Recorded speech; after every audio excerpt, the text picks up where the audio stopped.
Hey guys, what's up? In this video, I'm gonna show you how to import SIM contacts in Galaxy A05 device. So guys, for this, all you guys have to do just go to dialer, and here we have in contact section, we have option of three dots here. Just click to three dots and then go to manage contacts. After that guys, we have these options. So just click to import contacts and select where to import your contact from. So I am selecting SIM.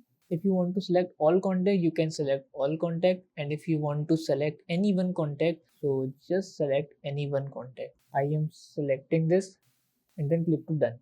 Now all you guys have to do, just select where to import this contact. So just I am choosing phone and then click to import.